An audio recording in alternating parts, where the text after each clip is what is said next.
सरकारी मुलाजमीन का इस्लामाबाद सेक्रेटरीट चौक पर एहतजाज। ज़राए के मुताबिक सरकारी मुलाजमीन और हुकूमती ओहदेदारान के मुज़ाकरात में मुत्तफ़िका शराइत का ड्राफ्ट तैयार किया जा रहा है।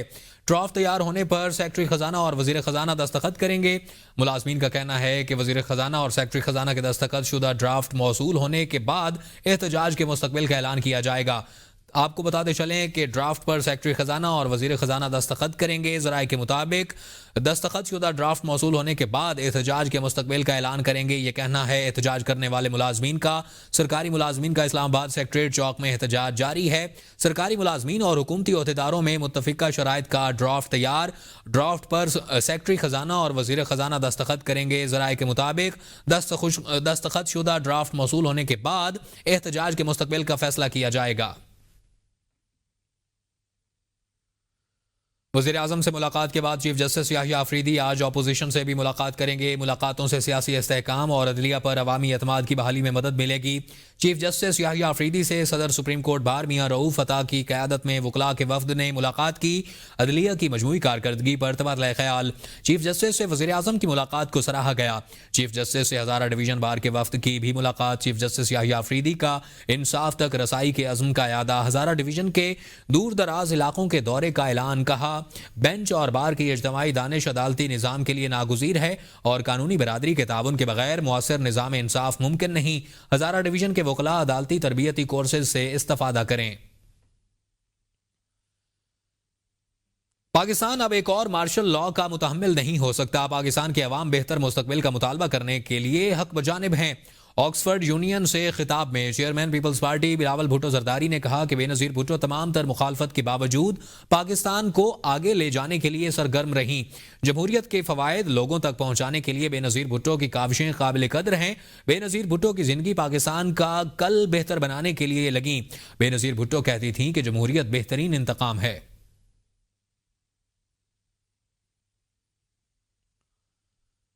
इस्लामाबाद हाई कोर्ट के 5 जजेस ने नई सीनियरिटी लिस्ट के खिलाफ सुप्रीम कोर्ट में दरख्वास्त दायर कर दी। 49 सफ़हात पर मुश्तमिल आर्टिकल 184 की शिक 3 के तहत दरख्वास्त मुनीर ए मलिक और बैरिस्टर सलाहुद्दीन के जरी ने दायर की है और दरख्वास्त में इस्तदा की गई है कि सुप्रीम कोर्ट करार दे कि सदर को आर्टिकल 200 की शिक 1 के तहत जजेस के तबादले के लामहदूद इख्तियारात नहीं हैं।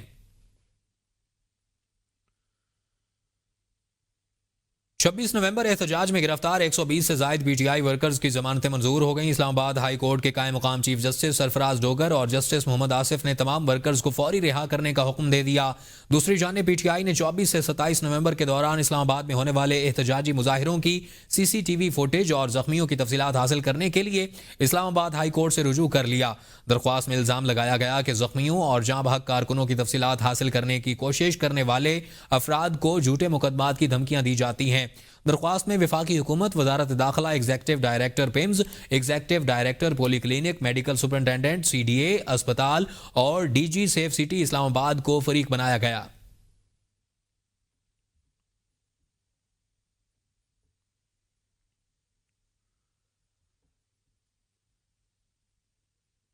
पाकिस्तान की दुनिया में इज्जत PTI वालों को परेशान करती है। शरपसंदों को आर्मी चीफ का दौरा हजम नहीं हो रहा। वफाकी वजीर इत्तलात अता तारड़ का कहना है कि बानी PTI ने ओवरसीज पाकिस्तानियों को ज़र मुबादला ना भेजने की कॉल दी थी, जिसे ओवरसीज ने मुस्तरद कर दिया।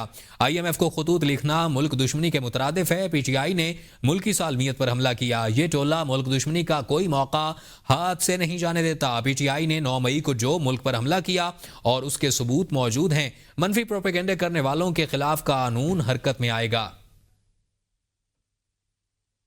तो पाकिस्तान कोई मानी नहीं रखता, पाकिस्तान के इंटरेस्ट कोई मानी नहीं रखते। देखिए कि शहबाज शरीफ साहब ने इकोनॉमी पे इतना काम किया, 1 साल में एक टीम वर्क है और अल्हम्दुलिल्लाह पाकिस्तान की इकोनॉमी इंप्रूव की, ये भी बात इनको हजम नहीं हो रही। और अब इनको जो है वो नजर आ रहा है कि पाकिस्तान की फौज की इज्जत हुई है, पाकिस्तान की फौज की वजह से पाकिस्तान के वकार में इजाफा हुआ है। अब उसको ये चाह रहे हैं कि किसी तरीके से वो कंट्रोवर्शियल बनाया जाए। ये आपकी रेमिटेंसेस वाली कॉल अवाम ने रिजेक्ट की है, ओवरसीज पाकिस्तानीज ने उसका भरपूर बल्कि उलट जो है उस तरफ चले हैं कि आपने बॉयकॉट करने का कहा, रेमिटेंसेस में 32% इजाफा हो गया। इंशाल्लाह ताला पाकिस्तान तरक्की करेगा, पाकिस्तान आगे बढ़ेगा और आपकी जो मजमूम कोशिशें हैं कि पाकिस्तान की साख को मुतासिर किया जाए, आपके कहने से नहीं होगा। वज़ीर आला अली अमीन गंडापुर का कहना है कि बानी पीटीआई एक सोच और नजरिए का नाम है। सोच और नजरिया को कैद नहीं किया जा सकता। जो दिल में रहता है वो सोच और नजरिया है, और जो शख्स जिसे बेगुनाह कैद किया गया है वो जल्द हमारे दरमियान मौजूद होगा। जिंदगी का मुकाबला जीतने के लिए उसूल, नजरिया और रिवायात पर खड़ा होना पड़ता है। जिंदगी की हार जीत खेल की हार जीत से मुख्तलिफ है। वो एक नजरिया है, सोच है, वो उभरेगा, वो आएगा। आप नजरिए को कैद नहीं कर सकते। सुन लो कि जो दिलों में होते हैं, जो नजरिए होते हैं, वो कैद नहीं हो सकते। लेकिन वो जीतता है जो अपने असूलों पे खड़ा रहता है, जो नजरिया पे खड़ा रहता है। जिंदगी के मुकाबले में उसको हार भी नहीं हरा सकती। ऑपोजिशन से चीफ जस्टिस की मुलाकात होगी। पीटीआई रहनुमा लतीफ खोसा कहते हैं कि बानी पीटीआई की हिदायत पर ही हम चीफ जस्टिस से मिल रहे हैं। 18वीं तरमीम में था कि सीनियर जज ही चीफ जस्टिस बनेगा। जजेस ने पहले भी खत लिखा था कि हमें काम से रोका जा रहा है। बदकिस्मती से अदलिया के अंदर से आवाजें आना शुरू हो गईं कि ठीक नहीं हुआ। 26वीं तरमीम को फुल कोर्ट सुनकर कलअदम करार दे तो सारा अमल बेकार हो जाएगा। कल हमारी भी मुलाकात है। चीफ जस्टिस साहब ने ऑपोजिशन से भी कल हमें भी एक एजेंडा आया है जिसमें मैं भी शामिल हूँ। ये मोहतरम इमरान खान साहब की हिदायत पर ही हम उनकी इजाज़त से ही मिल रहे हैं। ये नशिस्त मुमकिन हो पाई है। 18वीं तरमीम में सारी कौम ने बैक ज़बान और मुतफ़िक़ा होकर आइन में आर्टिकल 175(3) को मुंज़बित किया कि जो सीनियर मोस्ट जज सुप्रीम कोर्ट का होगा उसी को सदर पाकिस्तान चीफ जस्टिस नामजद करेंगे। 26वीं तरमीम को जो है फुल कोर्ट सुनकर अगर कलअदम करार देता है तो फिर ये सारा जो अमल है वो जाहिर है कि वो बेकार हो रहा है।